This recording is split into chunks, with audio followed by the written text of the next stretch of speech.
Versículo 3, se tiver aí no gatilho. Ah, não está, né? Então vamos para a Bíblia mesmo. Aí.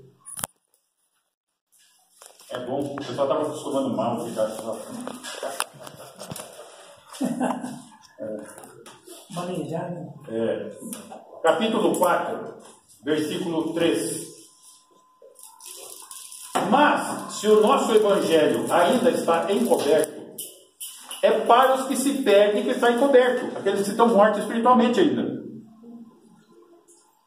Nos quais o Deus desse século, que é o diabo, note que Deus aí está com letra minúscula, o Deus desse século cegou o entendimento dos incrédulos. Eles estão com o entendimento cegado por Satanás.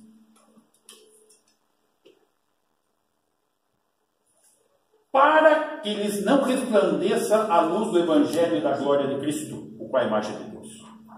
Meus irmãos, isso é tão forte que eu vou na medida do possível, ilustrando, e vou pedir para os José Salles me ajudar nesse aspecto, também em ilustrações. Certa vez, eu estava evangelizando uma jovem. Sentado numa mesa pequena. Eu aqui, ela ali. Eu tenho voz possante. Eu li o texto bíblico para ela. Ela falou, o quê?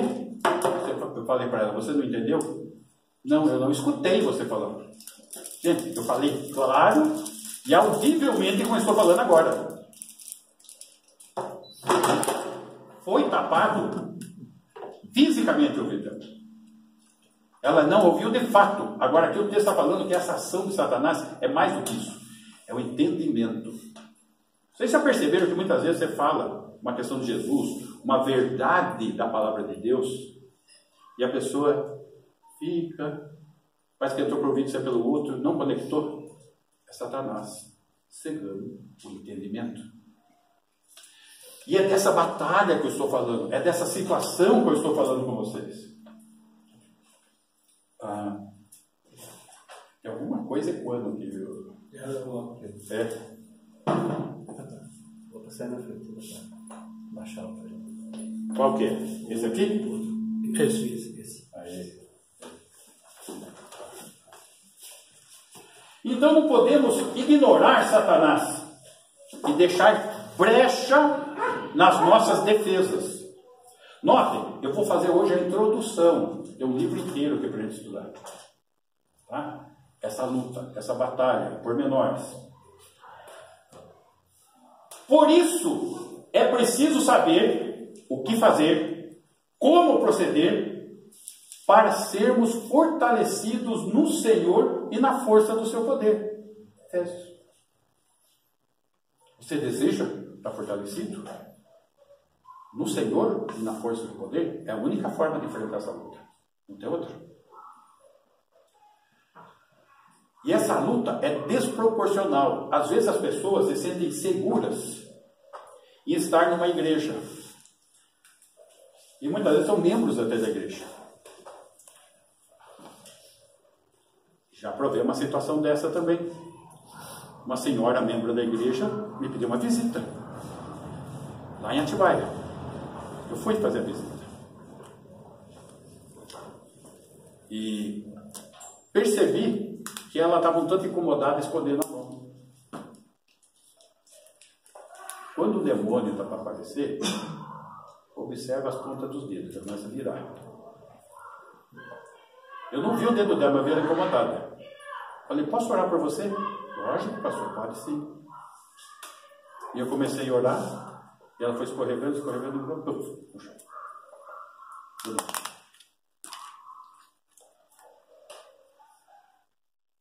Meus irmãos, existe uma luta, existe uma situação, e nós temos que estar atentos, prontos para essa batalha.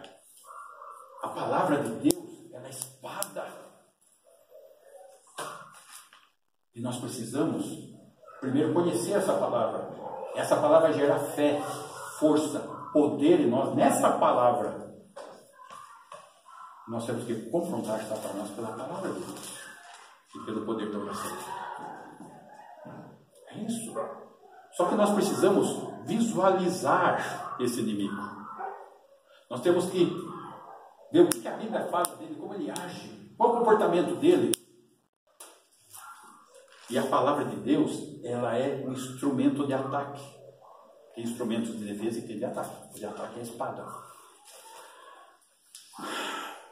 Quando eu falo de ataque, nós temos que atacar quando? Quando somos atacados. Então, na verdade, a nossa ação é a de contra-ataque. Tá? E o contra-ataque, por exemplo, aqui o tenente. Então, um exército tem que ser preparado o quê? Para lutar. E como lutar? Eu tenho que conhecer o meu adversário. De preferência, eu tenho que conhecer. Saber como ele age, qual é o comportamento dele, como que ele ataca, para que eu tenha como me defender. Então, o contra-ataque é algo que nós precisamos ter em mãos. O espírito preparado em todo o tempo.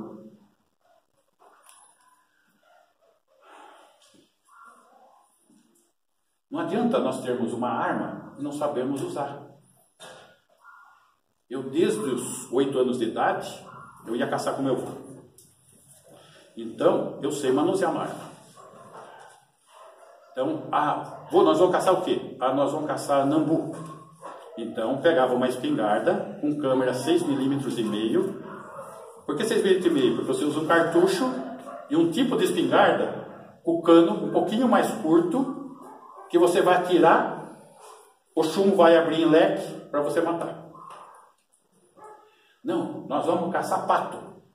Aí já essa arma não mata pato. Então você tem que pegar uma arma de cano chocado. Em vez dela fazer assim, ela faz assim. O cano vai fechando e sai um pelote de chumbo. E a câmara é 70 mm. Tem que ter o dobro de pólvora para derrubar pato. Então, se você não sabe como usar uma arma, você não vai fazer. Você está entendendo? Então, você precisa saber. Você precisa ter raciocínio rápido, ação rápida. Né? Então, eu pratiquei um pouco com o revólver também. O revólver é fácil. Tudo é baseado no teu olho de mira. Ou é o direito ou o esquerdo. Tem que saber qual é o seu. Né? E como que você atira com o revólver? Igual apontar dedo. Você nunca erra para quem você aponta dedo. Claudinho. Então, e você leva de baixo para cima. Claudinho. Puf, já era. Aí, apontar o dedo. Né? A luta espiritual exige de nós habilidade, conhecimento dessa arma. Como usar. Como usufruir da presença de Deus.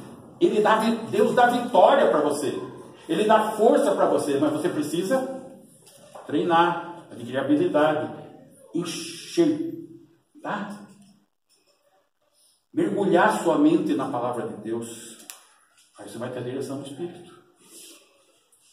Então, essa é a situação que nós estamos falando. Agora, lembrando que o Satanás também é caçador. Então, deixa eu citar um exemplo. Você vai caçar capivara. Capivara tem cabeça dura, osso duro. Uma cartucheira não fura a cabeça dela. E você não mata. Ela tonteia e vai embora. Então o que você precisa? Você abre o cartucho, põe o rolemã, que é de aço, e atira com o rolemã. Daí fura a cabeça dela. Por que eu estou falando isso? Porque o alvo tem que ser o quê? A cabeça. Aonde Satanás vai te atacar? Na cabeça. O pecado é concebido aqui. As setas levantam aqui. Você não sai pecando. Você pensa no pecado, você deseja o pecado, você planeja pecar e peca. Nasce aqui. E Satanás sabe disso. O alvo é sua cabeça. O alvo é a cabeça. Interessante que Deus também nos fortalece pela cabeça. Transformai-vos pela renovação da vossa mente. Para que experimenteis qual seja a boa, agradável e perfeita vontade de Deus. Reside aqui. Corpo, alma, espírito, vida. Aqui está a questão. Essa é a luta.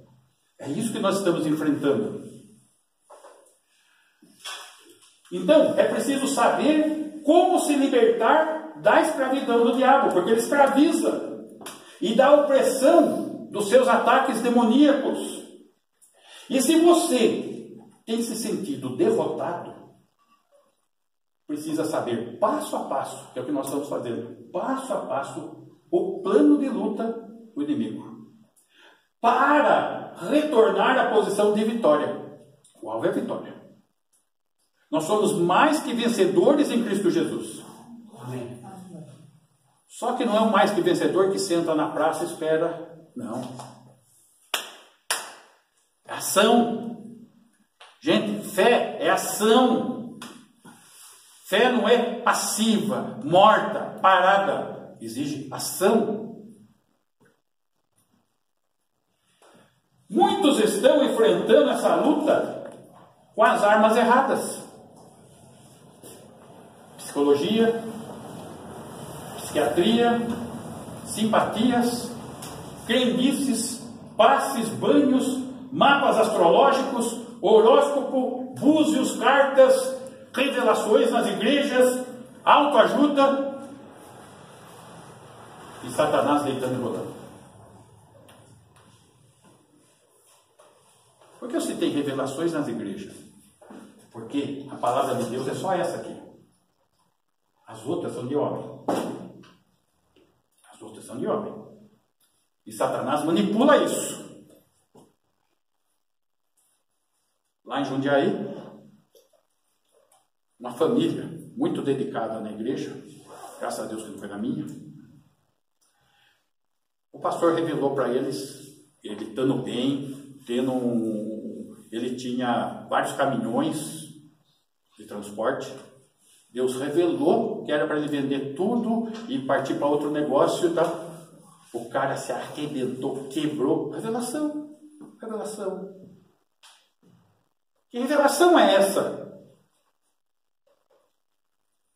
A revelação está aqui.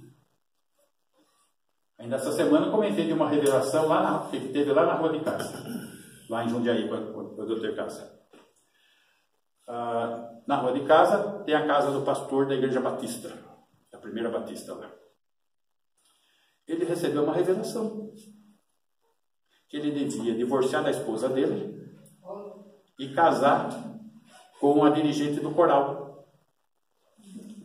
A igreja tomou a revelação dele como de Deus, aceitou o divórcio e o novo casamento, e ele tem 2 casas na rua de casa. Uma mora a primeira esposa, a outra mora a segunda esposa. E ele usa as 2 casas. Logo, ele tem 2 mulheres. Satanás que revelou, né? Isso, exatamente. Esse negócio, o que Deus uniu, não separe o homem. Mas só que nós temos hoje Satanás manipulando falsos profetas atrás dos púlpitos das igrejas. Aqui está a questão. E nós precisamos estar atentos. A fé vem pelo ouvir da palavra de Deus. É aqui a fonte. Está tudo aqui. Não precisamos nada fora daqui, está tudo aqui. Não podemos dar lugar para o diabo. É uma luta em campo aberto. Pior, nós estamos no terreno inimigo, porque o Deus desse mundo quem é? Satanás. Quem é o forasteiro aqui? Nós. Nós. E a humanidade à nossa volta? Tudo inimigo. Precisamos amá-los, evangelizá-los, ganhá-los para Cristo, tirar cada um deles das trevas para a maravilhosa luz de Cristo? Sim. Mas é necessário a direção do Espírito de Deus e conhecimento da palavra. Que a semente da salvação é a palavra. E aquele que vai dar vida à semente, fazendo-a frutificar, é o Espírito Santo. Só que quem lança a semente somos nós, sou eu, é você. Muito bem.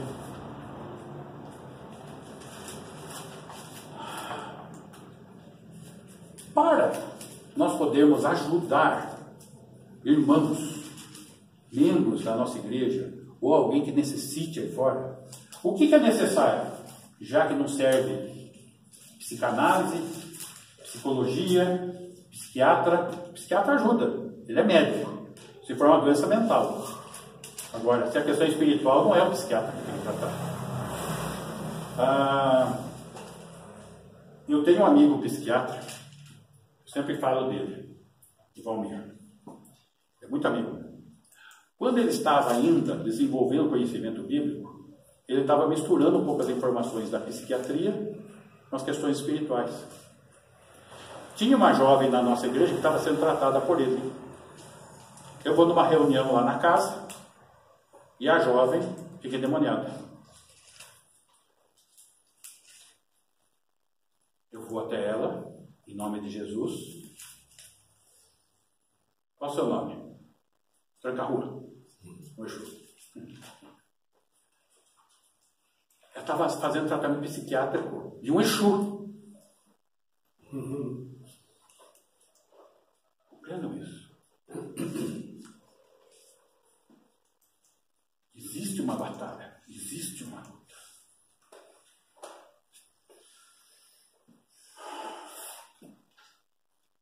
Zé Salles, vocês passaram por lutas na sua família, na sua vida. Fala um pouquinho, compartilha com a igreja as batalhas espirituais, da sua conversão e de seus familiares. Eu acho que é importante o pessoal enxergar essa situação. Vou ficar aqui.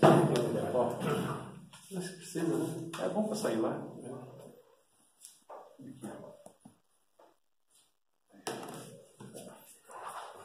Bem, gente. A gente nasceu, como eu já disse no princípio, no nosso lar, muito católico mesmo. Catolicismo bem, assim, bem profundamente católico. E quando nós chegamos aqui em São Paulo, aí, por acaso, uma irmã minha conheceu o Espiritismo. Minha irmã, só tem uma irmã, que é todas as irmãs, né? Essa mais velha. E ela tinha sido batizada na igreja batista, mas minha mãe, por não concordar, porque era católica, e minha mãe praticamente foi aquela briga horrível, ela acabou tirando ela da igreja.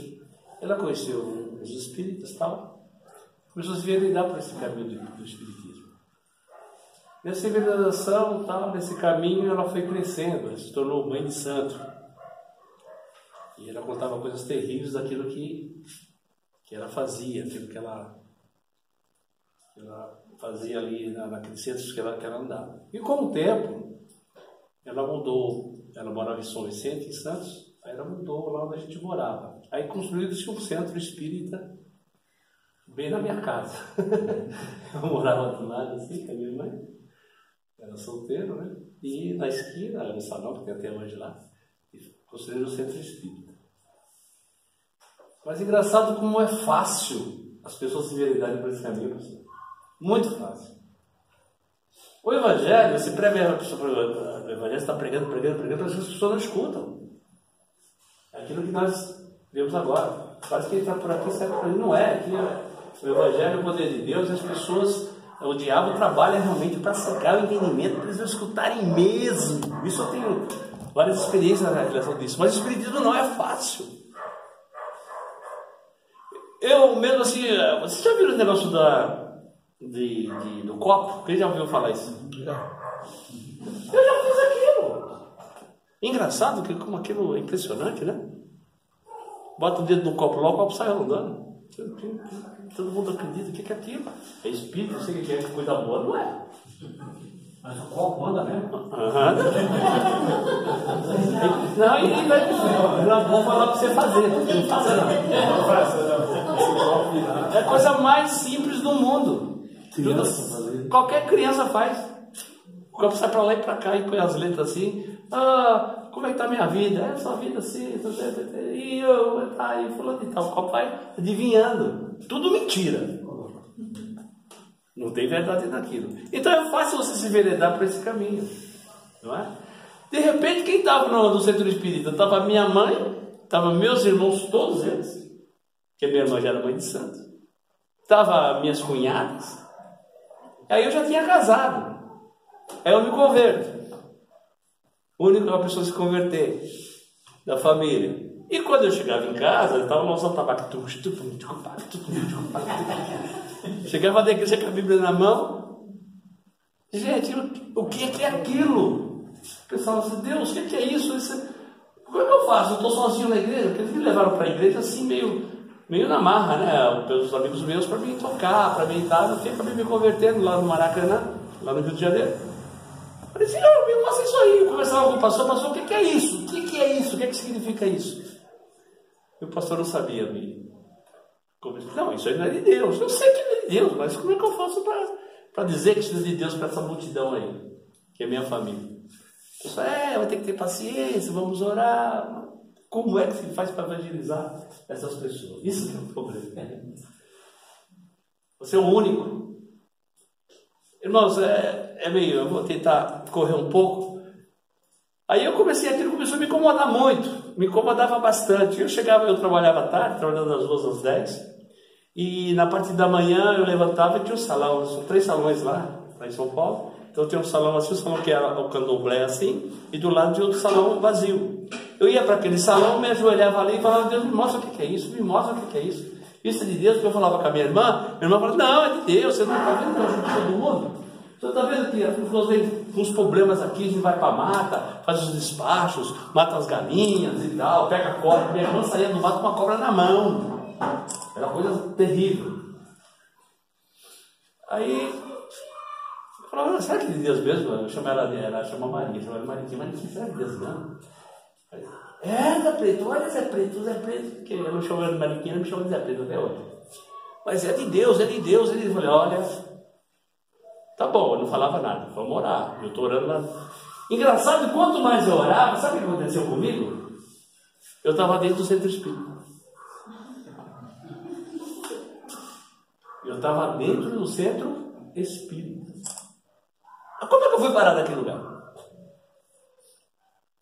Aí eu já contei que uma vez um homem fez uma mesa branca lá e foram fazer a mesa branca. Então me convidaram para ser a mesa branca.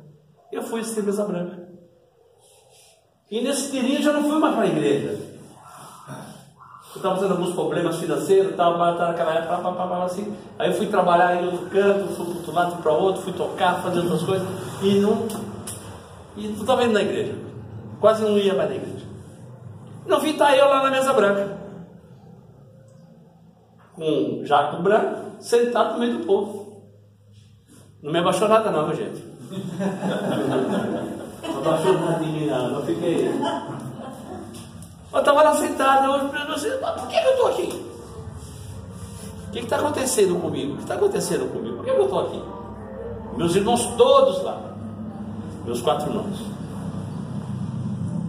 De repente vai fazer a sessão de mesa branca. Eu já era convertido, gente. Eu já orava. Eu tinha uns 6 meses que eu estava na igreja. Aí quando fizeram a mesa branca assim, é onde eu vou chegar e vou parar aqui para dar oportunidade. Quando fizeram a mesa branca, tá eu sentado lá. Aí o chefe da mesa falou assim, gente, vamos nos concentrar em Jesus. Vamos pensar nas pessoas que estão enfermas e doentes. E vai vir descer não sei quem, o doutor Fritz Kahn, sei lá, um alemão aí, vai e tal, para dar bênção e tal. Se concentrar em Jesus, vamos concentrar como em Jesus? Para mim eu já tinha aprendido que Jesus não é uma pessoa, não tem cabelo loiro, nem azul, nem olho azul, nada. Eu gostava que na palavra. Aí o Pai nosso que sai do céu, santificado, Senhor, em nome de Jesus, passar os doentes desse lugar, né? E nada dava certo na mesa. Nada dava certo. Os espíritos desciam, nem subia, ficava aquela confusão. E o chefe da mesa falou: tem alguma coisa errada aqui, alguém está fazendo alguma coisa errada aqui que não está dando certo aqui nos trabalhos hoje. A internet não está funcionando. Aí eu peguei, olhei assim, falei assim, então falei assim, eu estava perto e falei, gente, vocês têm que se concentrar melhor, porque eu estou me concentrando, estou orando aqui. Estou me concentrando. Aí o pessoal, vamos de novo, vai de novo e nada certo. Aí acabou aquela sessão, foram embora, foi outra semana a mesma coisa. E na outra semana, como ele disse a mesma coisa, o homem levantou do lugar que ele estava o chefão lá, né? E ficou atrás de mim assim. Eu estava sentado assim, né? Quando ele foi colocar as mãos sobre a minha cabeça. Porque sabia que aquele dia que eu estava atrapalhando as coisas. E eu também não sabia, para mim estava fazendo tudo certo. Quando ele foi colocar a mão na cabeça, endureceu. Ele se tornou mais estátua assim. Ficou duro assim e falava assim: desconcerta, desconcerta, desconcerta. Olhava para um lado, olhava para o desconcerto, eu não quero. Eu olhava assim, desconcerto. Não saía mais dali. Ele chamou a mulher que era a outra mãe de santo. Olha, menina, vem aqui, me puxa daqui. Não, sai todo. O que está acontecendo aqui? Bom, conclusão. Aí acabou que lá foi para ele, nunca mais apareceu. Aí Deus colocou no meu coração que aquilo não era dele. Eu estou dizendo isso como experiência, eu estou dizendo porque eu li. Deus falou para mim: não é nada meu. Te coloquei lá dentro para você saber o que era aquilo. E agora volta, vai lá conversar com o teu pastor. Todo dia eu peguei, fui lá conversar com o pastor, estou orando por você, né, tal. Foi lá. Conclusão, minha família toda está na igreja. Toda. Todos. Então, com exceção de um, né? Esqueci de um advogado. Advogado é difícil. Mas é uma benção na minha vida esse meu irmão, né? Eu creio que Deus não é. É o único. Agora, quer dizer, o que com isso? O que o diabo faz na vida das pessoas? Gente, engraçado que a minha irmã, naquela época, ela sofria tanto na mão do capeta e estava sempre adorando. O capeta chegava a pegar cigarro assim, ó, queimava o cigarro na garganta dela, assim, ó. Ela era endemoniada. Charutos, tomava 3, 4 litros de cachaça e estava tudo bem. Bateu nos filhos naquela espada de São Jorge, só faltava matar. Nossa. Judiou, né? Não, judia, as pessoas estão inconscientes. Ainda dizem, não, é de Deus. Como é de Deus? A pessoa é chamada de cavalo. Não. Lá no Candomblé, não banda, e na Quimbanda é cavalo. Na mesa branca é instrumento. Não muda nada. Instrumento, meu instrumento. Lá na banda é cavalo. Muda o cachorro, a cor do cachorro, uma coleira. A coleira continua a mesma. Entendeu? É meu cavalo daqui, olha o que as pessoas se submetem e não acordam. Então tá cheio por aí. Não acordam. Isso lá no centro de Umbanda. Agora tem muita gente que ouve também a palavra e não acorda. Por quê? Porque o diabo está cegando também. Esse nós sabemos que esse aí está demoniado, tem demônio, vai lá, ora, é no chão, tá bom. E tem pessoas que estão 20, 30 anos ouvindo o evangelho e não acorda. E dentro da igreja. Isso que é o difícil hoje. Para encerrar, graças a Deus o pessoal se converteu, mas só para dizer aquilo que o pastor disse aqui, ela estava com um problema, começou a ir no centro, né? Ela começou a ir na igreja, ia no centro, tá, aquele negócio todo. Aí um dia o diácono me chamou para me conversar com essa pessoa. Da Igreja Batista lá em São Paulo. Eu cheguei lá, ela estava assim, sentamos numa mesa, começamos a conversar. Eu fiquei conversando com essa moça 4 horas. Eu e ela, e esse senhor diácono. 4 horas. Ele estava conversando sobre o evangelho, que Jesus salva, que Jesus cura, que Jesus é bom, Jesus vai fazer uma obra na sua vida, vai fazer vida. Eu vou dizer, não vou expulsar esse demônio não, ele vai ficar aí. Eu vou ouvir até Jesus é bom, Jesus cura. Está me ouvindo? Está longe, ele está falando, parece que a coisa está vaga. E o que você acha do evangelho? Porque o evangelho é bom, né? Eu paro. 1 hora, 2 horas, 3 horas, 4 horas, chega uma hora e o Espírito Santo me orientou. É isso que vai acontecer nas nossas vidas, se você não está atento, porque é Deus que nos orienta essas situações. Faz um desafio com ela. Olha que é meu. E eu falei assim, tá bom, Deus colocou no meu coração. Fala para ela para a igreja domingo. Se ela não se converter domingo, ela não precisa nunca mais ir na igreja. Amém. Assim mesmo. Falei, Vânia, você... Posso falar uma coisa para você que eu vou embora, tá? Vou falar para você não. Faz um desafio comigo. O centro espírita seu é 200 metros da igreja. E a igreja fica ali, você sabe onde é. Pois se